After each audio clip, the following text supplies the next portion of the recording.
Hello, I'm Reverend Dr. Jeffrey Goodine, pastor of Church on Wheels Spoken Word of Deltona, Florida. And this is another edition of Bible Study 2024. Thank you all for tuning in tonight. Thank you for not thinking it robbery. Take time out your busy schedules to join with us today. Like us on YouTube at Pastor Jeffrey Goodine. Subscribe and hit the bell to be notified. So hit the subscribe button. Then you'll be notified whenever we're live. Follow us on Facebook, on our Facebook group page. Church on Wheels, Let the Good News Roll. Facebook Live, Jeffrey Goodine. Twitter, which is now X, at Goodine Jeffrey. Instagram, Goodine Jeffrey. And Clubhouse, Church on Wheels Ministry. Tonight, we are continuing our study into fasting. We are following using the guideline of the book, Fasting for Spiritual Breakthrough by Elmer Towns, and talks about fasting and what fasting is and what fasting is not. Last week I did an introduction into fasting, and this week I'm going to tackle one of the fasts. And this fast, well, all of them really have a spiritual background to them, but this fast foundation is in Matthew chapter 17. I forgot. Facebook, YouTube, Instagram, Twitter, Clubhouse. Send me an email at pastorjeffreygoodine@gmail.com. That's pastorjeffreygoodine@gmail.com. I will add you to the list and you will get a copy of the handout. Tonight we have 2 handouts. So you could follow along with us. So send me an email at pastorjeffreygoodine@gmail.com. It's pastorjeffreygoodine@gmail.com. I'll add you to the list and you will get a copy of the handout so that you could follow along with us in Bible study. Tonight we're going to talk about the disciples' fast. The disciples' fast. Now look, there are other fasts out there. There are other, there's a whole slew full of them. But this is the one I'm going to cover tonight. The disciples' fast, and its foundation is in Matthew chapter 17, verses 14 to 21. And let me turn that off. All right, how did I do that last time? There we go. Matthew chapter 17, starting at verse 14 to 21. And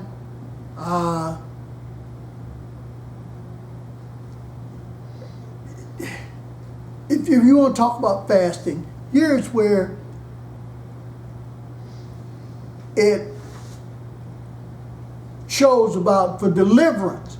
See, that the disciples' fast is for deliverance. Now all of us got something that we don't really want to do, but we keep doing it. And we've tried everything we tried, and we still are compelled to do it. Well, I'm going to show you why you keep doing these things. And here, and when you follow with me, and I'm reading from the King James Version tonight. And when they were come to the multitude, there came to him a certain man, kneeling down to him and saying, Lord, have mercy on my son, for he is lunatic and sore vexed. For oft times he falleth into the fire, and oft into the water. And I brought him to thy disciples, and they could not cure him. Then Jesus answered and said, O faithless and perverse generation, how long shall I be with you? How long shall I suffer you? Bring him hither to me. And Jesus rebuked the devil, and he departed out of him. and the child was cured from that very hour. Then came the disciples to Jesus apart and said, Why could not we cast him out? And Jesus said unto them, Because of your unbelief. For verily I say unto you, if ye have faith as a grain of a mustard seed, ye shall say unto this mountain, Remove hence to yonder place, and it shall remove, and nothing shall be impossible unto you.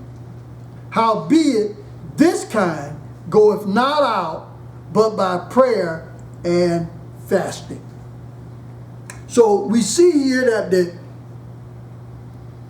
the man was at wit's end. He heard about Jesus. He saw his son. His son is going through. Son is possessed. He's doing things that he don't want him to do. He's doing things he knows he shouldn't be doing. So he heard about Jesus' disciples, Jesus' followers. So then he took them to the disciples. The disciples couldn't help it. And Jesus told them why. Is their faith. He told them why. It's their faith. But then, when he rebuked the devil and the child was cured, they asked Jesus, why couldn't we do it? Why can't we stop doing the things that we don't want to do? Why can't we stop it? Why can't we get this spirit, this evil spirit out of us to do these things? Why? And Jesus told them. To faith. But then there's something else that he said. He said, howbeit this kind, that this spirit can only go out by prayer and fasting. That's why they call it the disciples' fast. Because you're fasting for deliverance. Deliverance from this spirit that causes you to do these things that you don't want to do, but you do them anyway. And every time you do them, you feel bad. You keep saying, I'm not going to do it anymore. But then you end up doing it.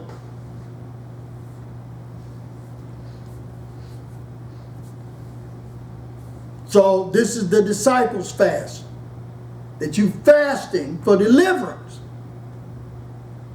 And so Jesus said that the reason why they couldn't do it, because they didn't use the right mechanism.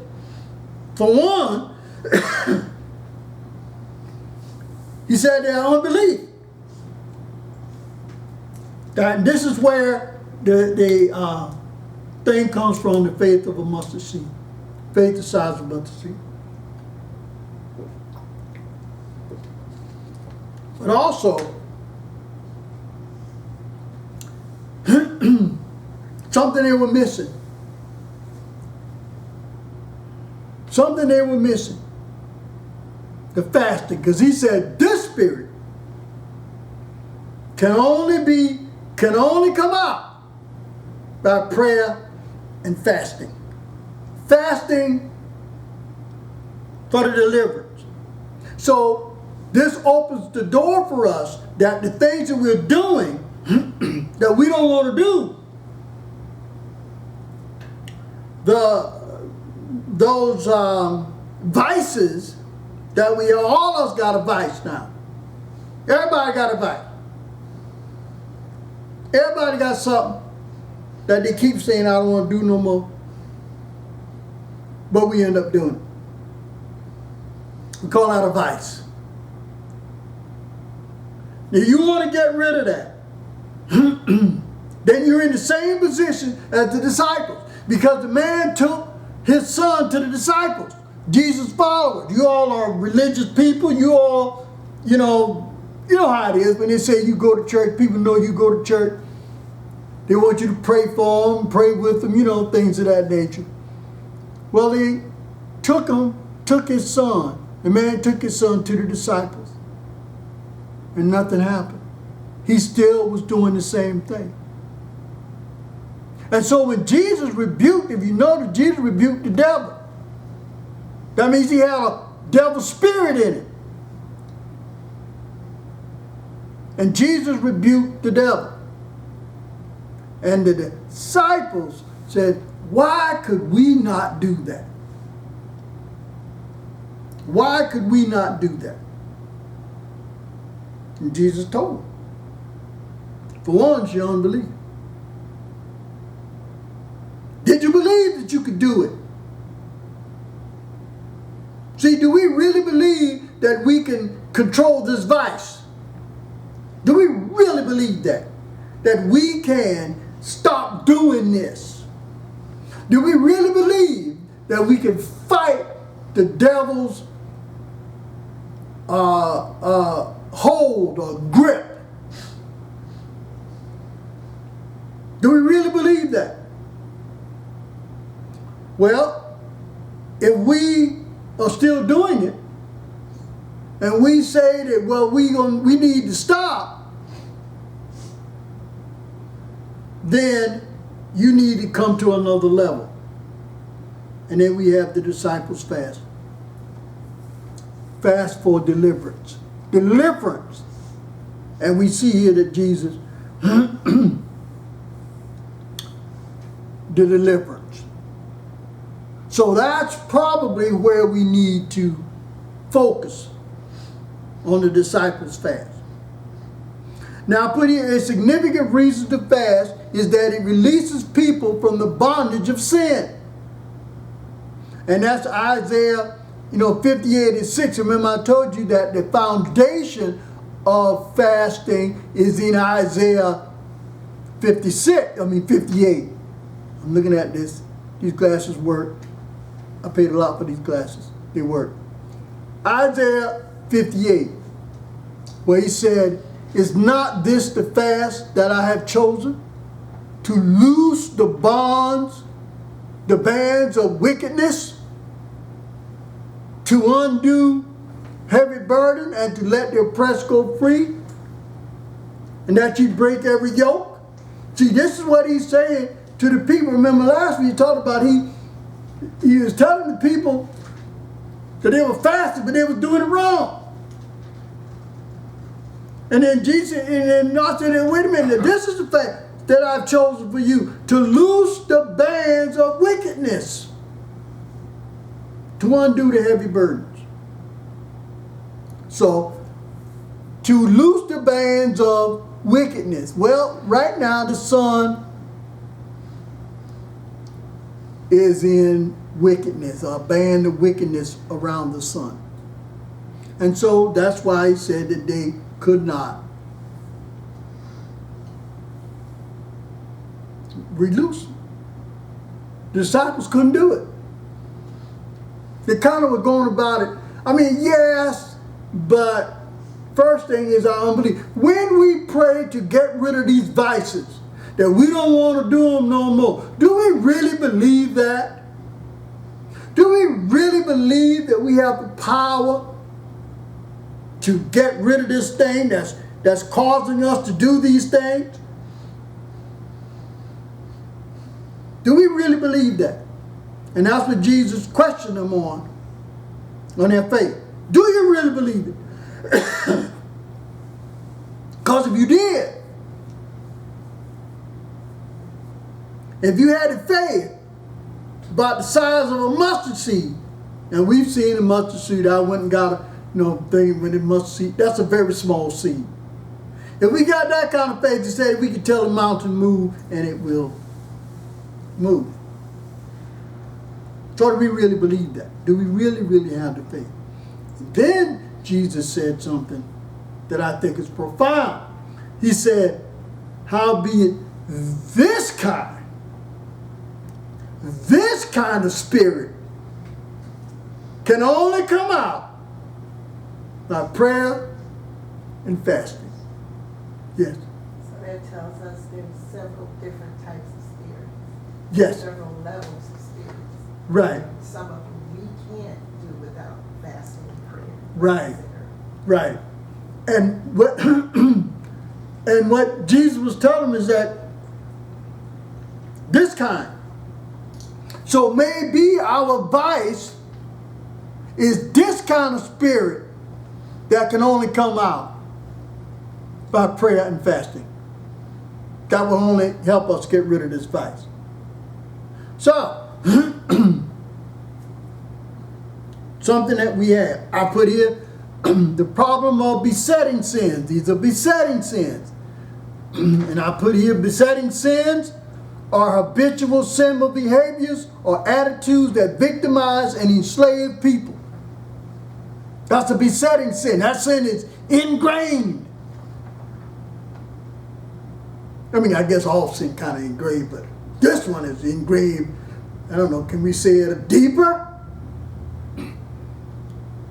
Because this, what the Son had, this evil spirit, this besetting sin of falling into the fire and into the water, I mean, his father's at wit's end.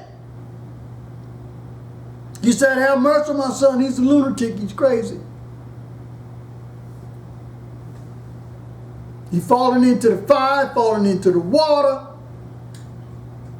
I brought him to the disciples. They could not cure him. So, besetting sin. So our vices could be labeled as besetting sins. Besetting sins are habitual sinful behaviors or attitudes that victimize and enslave people. That's what we call a besetting sin. We could say that this son, that the man's son had a besetting sin in him. Any sin that can't be broken with ordinary willpower. And that willpower is what the disciples had. They were praying and you know, I guess doing whatever it is that disciples do to try to get spirit out. Didn't happen. It didn't happen. So that would be their willpower. But that would be besetting sin.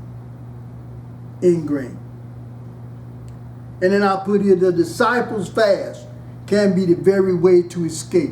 The disciples' fast can be the very way we can escape this besetting sin, regardless of what it is. Now, I don't know if you to the point to where they figure somebody call you a lunatic and you fall into the fire and fall into the water and people got to save you. I don't know. But all of us got a vice that we don't want nobody to know. And we've been trying to not do these things, but we do them anyway. Regardless of what it is. So the disciples' fast can be the way out. In besetting sin, Satan gets us to believe one of three lies, and these are compulsions. I tried before, and I can't break it. That's what we said, man. I tried this, and I'm still doing it. I don't want to do this, but I can't help it. You know how people say, I don't want to do it, but I find myself doing it? Paul even said that, is that the evil I don't want to do, I find myself doing it. And the good I want to do, I don't do it. That's Satan believing that compulsion. And I need an answer, but can't find it. I need an answer to my problems. I need an answer to why I'm doing this, but I can't find it. So, those are the things that Satan wants us to believe, and he wins at that. And you notice the first one, I've tried before, but I can't break it. You notice I've tried to not do this before. I've done prayer, I've done this, I've done that. I tried to change this, and I tried to change that, but I find out that I still get the attitude, and I still find myself doing it. Satan is one. He said, I've tried before. Because we've seen the friend or family member, whatever, is doing things, and we've told them before, you need to not do that. It's not healthy, it's not this, it's that. And then what do they tell you? I've tried, but I can't. Even if someone told you that you need to stop doing this, to stop doing that, and you said, I've tried, but I can't. Then the disciples' fast may be for you. Satan has got you there. Now, the power of the disciples' fast. In the disciples' fast, you control your physical appetite to strengthen your spiritual appetite. It's a different way of thinking. You make a life-freeing choice to be delivered. This is life-freeing. Life-freeing. Now, when you take a look, and I reference here John chapter 5 and verse 6. And I want you to see what he's saying. When Jesus saw him lie and knew that he had been now a long time in that case, he said unto him, wilt thou be made whole? Do you want to change? Do you really want to change? And this is the man at the pool. The angel would come down in the seas and stir up the water. And then those that got in the water were made whole, but he couldn't move. Jesus asked him a question. Wilt thou be made whole? In other words, what he's asking is, do you want to be delivered? Do you want to be made whole? And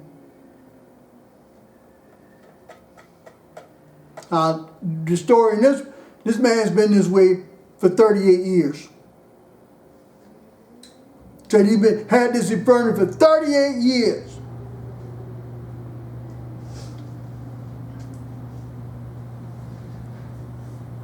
And Jesus asked him, do you want to be made whole? Do you want to be delivered?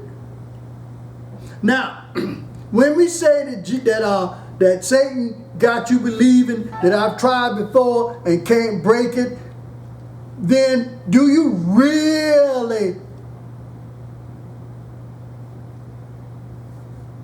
want to be delivered from this vice? Now, sometimes we do things and they sound, and on one side we want to stop. We tell ourselves we want to stop, but on the other side, we say, boy, that feels good. I'll stop tomorrow. Or, whatever. But right now it feels good. So, do you want to be delivered? That's the choice. Do you want to be delivered? That's a life-freeing choice that you must make. Not, I'm not in the situation, so I won't do it. But that attitude that when you get in the situation, that you end up doing it. So, do you want to make the choice? When we take a look at verse 18, it says, the power of the disciples fast is you recognize that an external power is responsible for your bondage. There's an external power. That's verse 18. Verse 18. Yeah, I think you're referring not to the same chapter, right? What? If that's going back to verse 18 in Matthew. Right, yeah, I'm saying Matthew 17. Yeah. I just went over to John chapter 5, verse 6 to show that Jesus asked the question, do you want to be healed? All right, yeah, because I couldn't find any reference So to you was that. looking at, you just put verse 18. Yeah. Oh, Put any additional. oh, okay, yeah. That's, I should have put Matthew 17, verse 18. I should have done that. Sorry, back to the foundation. Yeah, that would go back to the foundation. You recognize that it's an external power responsible for your bondage. So Matthew chapter 17, verse 18. And Jesus rebuked the devil. That was an outside external power that was responsible for the son to be falling into the fire and all of that. So there's an external power. We have to recognize there's an external power for our bondage. Also, the disciples fast, we could have to confess our previous lack of faith. Our previous lack of faith here is in verses 19 and 20. Then came the disciples of Jesus apart and said, why could not we cast them out? And Jesus said, because of your unbelief. Because of your unbelief. Say, if you have faith of a mustard seed, nothing shall be impossible. So we realize that in the disciples' fast, we must confess that we've tried it to stop doing this without faith. We just didn't believe we could.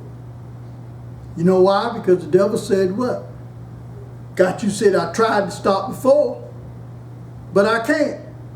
So if you say, if you come to the conclusion that I've tried before and I can't, then where's your faith? So you see.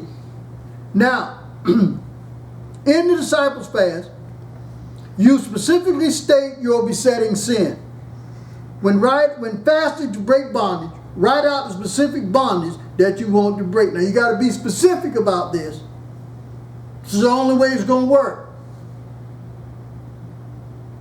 This is not a general fast per se. This is to attack, to be delivered from whatever it is. Says, you know, and this from this fast, that's the power of it, is that you state what your besetting sin is. And if you noticed here, what did the man say about the sin? Have mercy on my son. Why? He is a lunatic and sore vexed. He oftentimes falleth into the fire and into the water. Specific. He didn't say nothing about saving his soul. He didn't say nothing. He said, my son is doing this. Specific.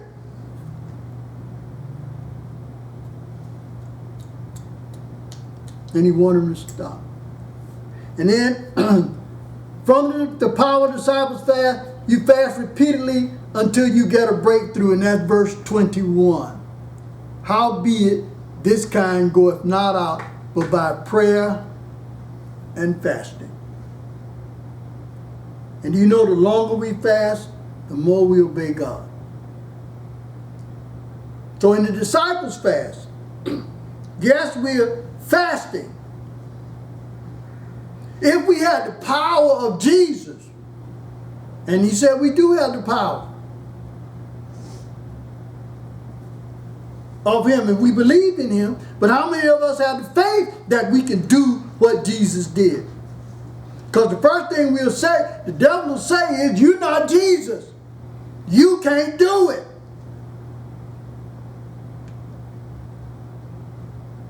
And so we don't. But here, the longer we fast, the more we obey God. So then there are other fasts. But when we fast, we obey God. Now, faith, remember, is our confidence. Jesus said, what about your faith? He said that they asked, why can't you say your faith, you ain't got no confidence that you can do it. See, you ain't got no confidence that you can stop this vice. You ain't got no confidence. You know why? Because the devil said, what? I've tried it before and I can't do it. So you ain't got no confidence. So if you ain't got no confidence, then you ain't got no faith that you can stop this. Jesus said, you can.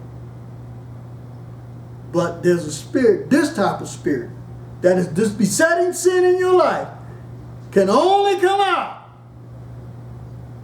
by prayer and fasting. And this is one of the things I said when you talked about fasting. Jesus said, he put fasting in there. So evidently, we can say that the disciples were not fasting, or the Father was not fasting to get rid of this demon spirit. Maybe the Father believed he couldn't. A lot of us believe we could. Yeah. I believe it's what you said. The longer you fast, the more you obey God. So the more your faith is increased, the more you have a better connection. You can hear your direction, your guidance from Him better. The longer you fast, the stronger you get. Right. So the stronger your faith is. So I believe that with the disciples, like you were saying, maybe more fasting.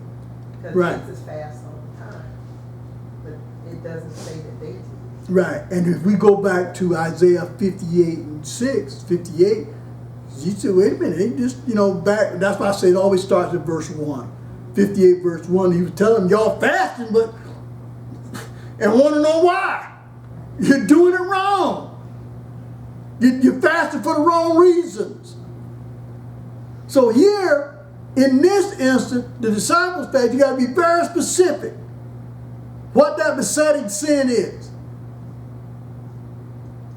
And that's what you want to be delivered from. So this is about deliverance. Now, I put in prescription for deliverance. Those unable to break bad habits experience an overwhelming sense of frustration. Where does that frustration come from? Where does that frustration come from?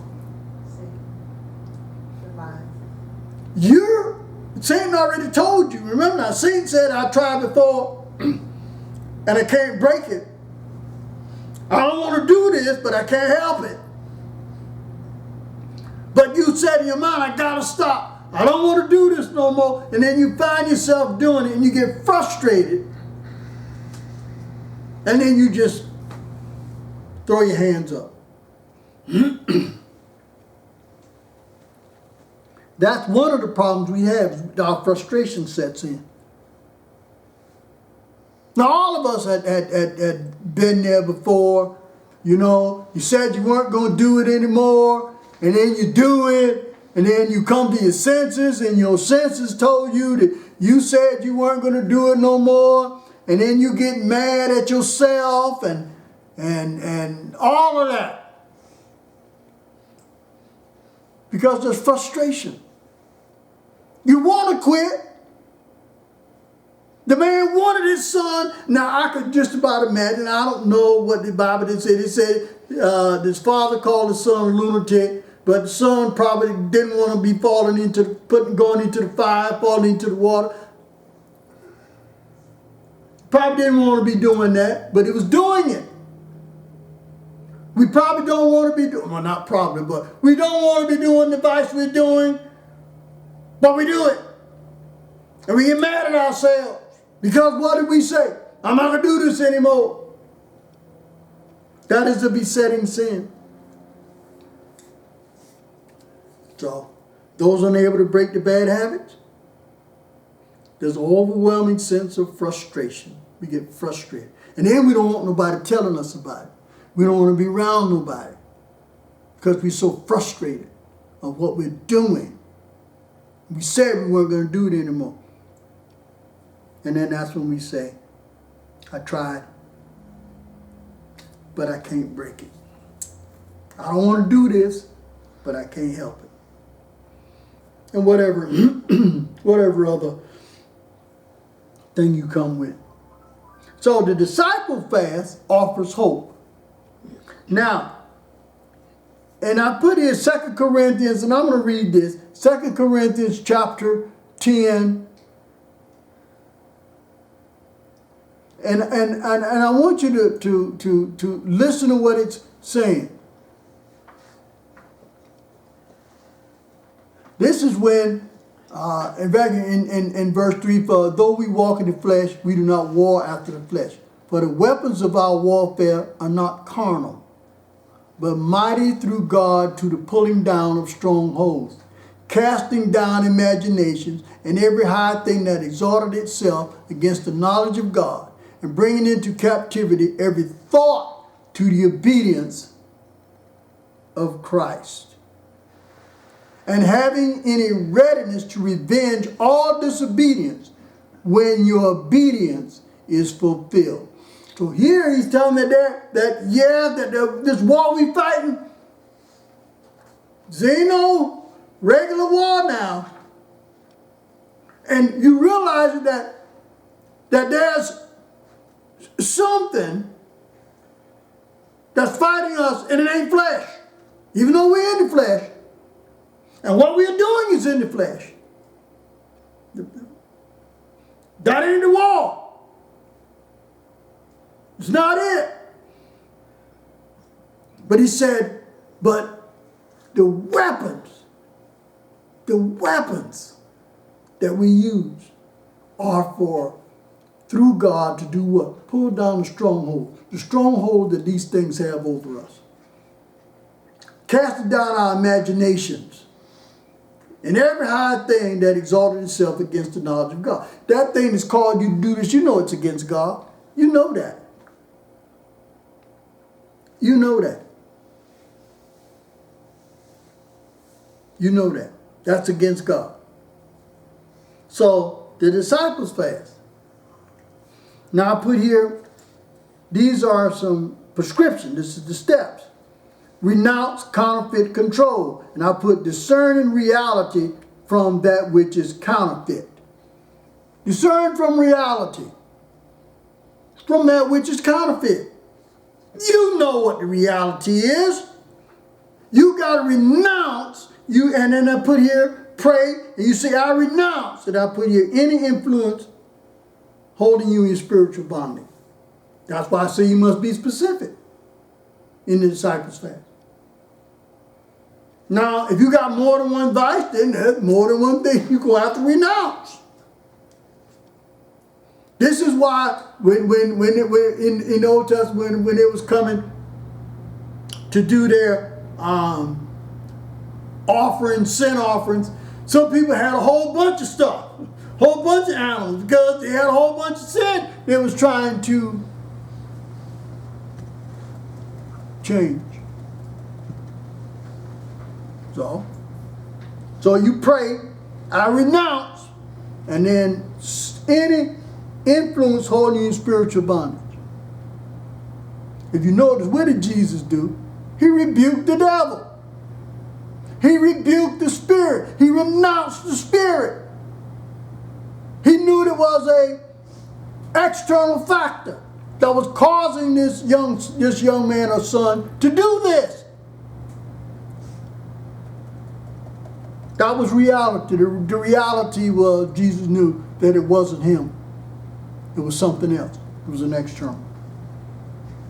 Now, this is you in our disciple and trying to get rid of your thing. The next one, acknowledge self-deception. Discerning truth from deception. And then you got to pray, I acknowledge in the areas of deception. First area of deception is that Satan is telling you what? I've tried this before and I can't do it. You're already being deceived right there. You're already being deceived. So it would be my lack of faith. Yeah, that's why Jesus said that y'all couldn't do it because of your lack of faith. So that prayer would be, I acknowledge the lack of faith. Yeah, I could acknowledge the lack of faith. I acknowledge, you know, whatever your area of deception is. Remember, this is specific now. And if you got a whole bunch of vices, then you got a whole bunch of disciples' vices. you need to address. Now I put here forgive to overcome bitterness. Now I put here forgiving others so you can gain freedom. Pray I forgive, and those of you who those are names of you wronged. Now, how can we think about it for a moment? How can we hold a grudge and then want Jesus to do something for us? I mean, come on, that don't make no sense. That don't make sense. Yeah. Isn't that part of that prayer of the Psalms? Forgive me as I forgive those who trespass against me. Right. You know, in the prayer, forgive those who trespass against me. But first, we got to forgive so that was set up. Do you know?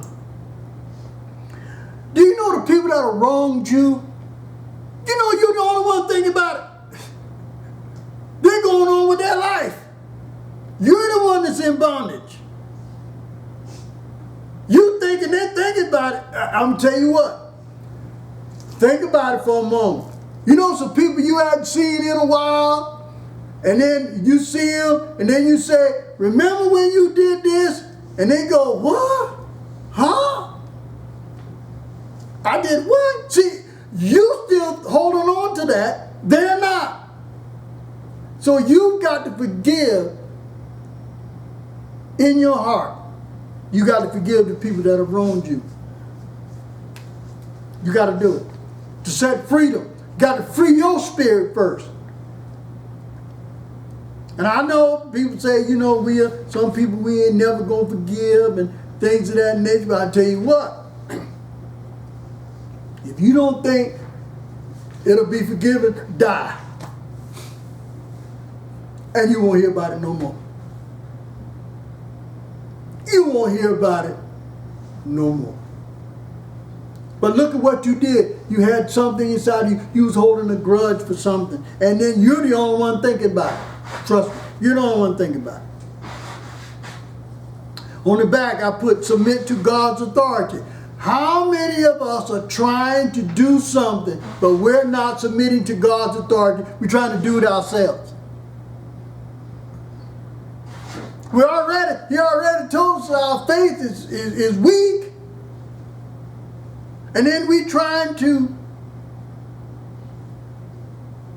do something ourselves. We have to submit to God's authority. We have to listen to what He says. And that's overcoming rebellion by submitting to the authority of God.